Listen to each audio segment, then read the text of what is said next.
تسمعني رباه تدري خلجاتي ومناجاتي تعلم يا الله لا ما في دنياهم حاجاتي تركت العبيد ما Saudaraku, tahukah kalian apakah takarub yang lebih besar, yang paling agung kepada Allah Subhanahu wa taala?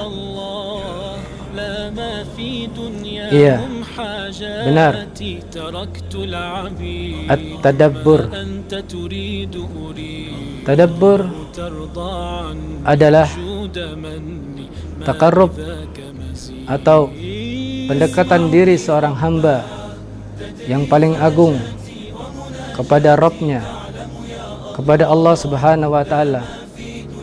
Tadabbur kepada ayat-ayat Allah Subhanahu wa taala.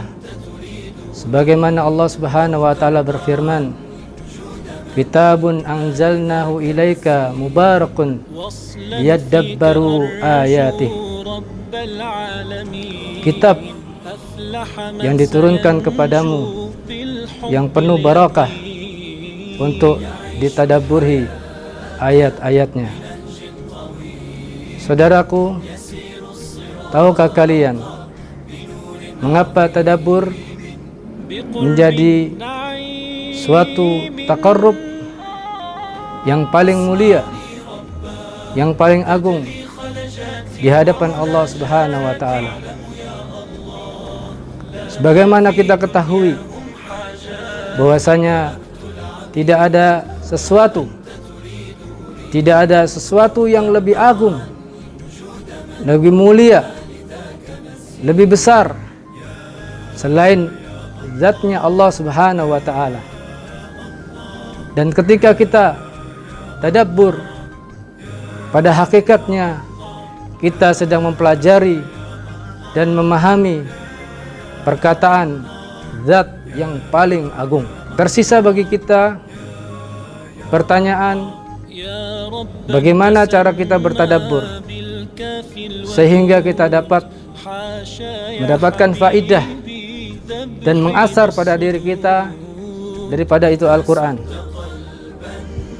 Ibnu Qayyim mengatakan dalam kitabnya Al-Fawaid juz yang pertama halaman yang ketiga, beliau mengatakan, jika kita ingin mendapatkan asar, mendapatkan faidah daripada Al-Quran, maka ada dua syarat yang harus dipenuhi. Syarat yang pertama, beliau mengatakan, fajma' qalbak inda tilawatihi wa sama'ihi. Kumpulkan hati kalian, fokuskan hati kalian ketika hendak membaca Quran dan mendengarkannya.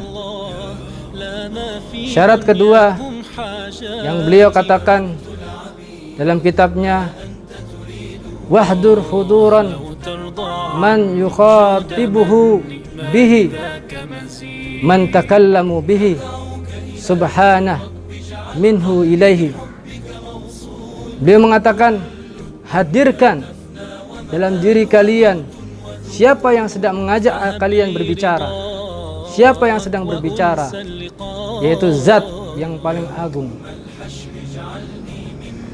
Sesungguhnya ketika seseorang membaca Al-Quran, dirinya adalah yang sedang diajak Allah Subhanahu bicara melalui lisan Rasulullah sallallahu alaihi wasallam.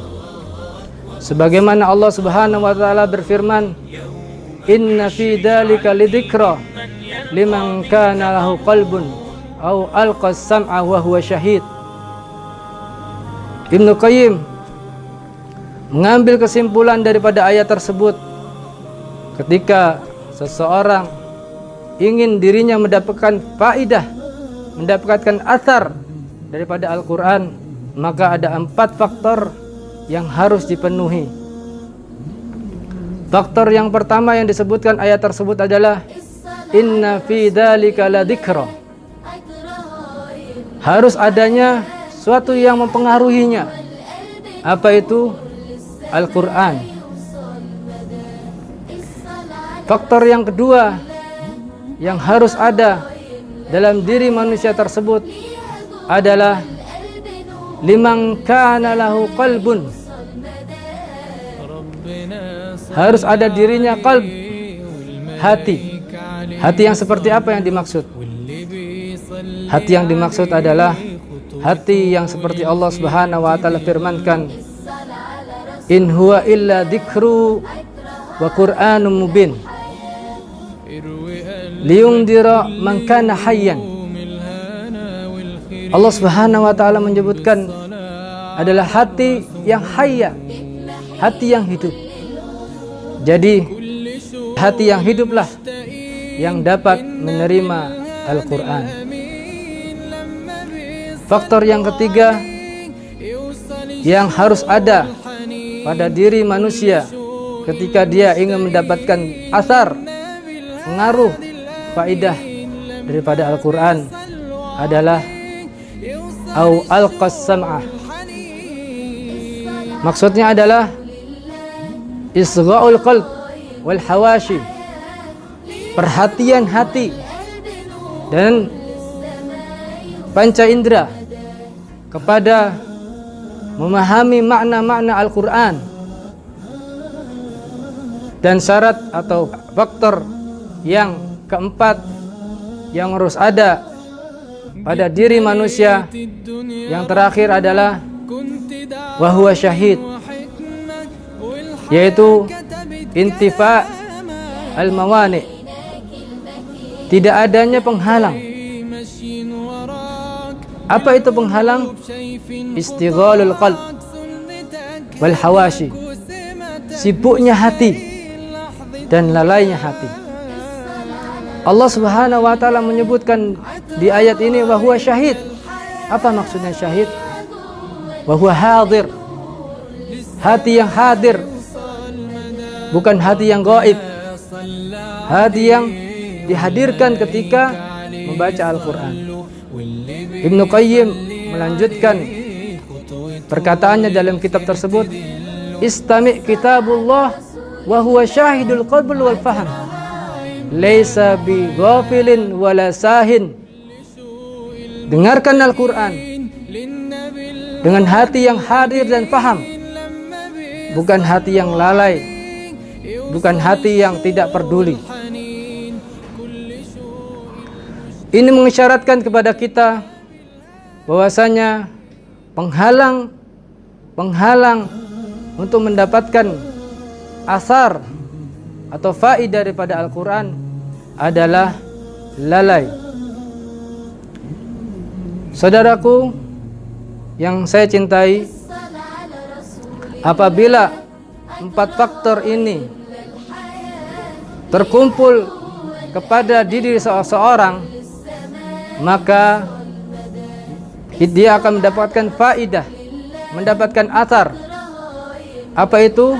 Yang pertama, usulut ta'thir, yaitu mendapatkan athar mu'athir, yaitu Al-Quran, lalu mempunyai hati yang hidup. Yang ketiga, mempunyai kepedulian untuk memahami makna-makna Al-Quran.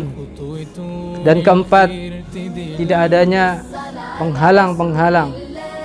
Jika ini terdapat pada diri seseorang, maka insya Allah maka dirinya akan mendapatkan athar daripada Al-Quran, yaitu faidah dan zikr.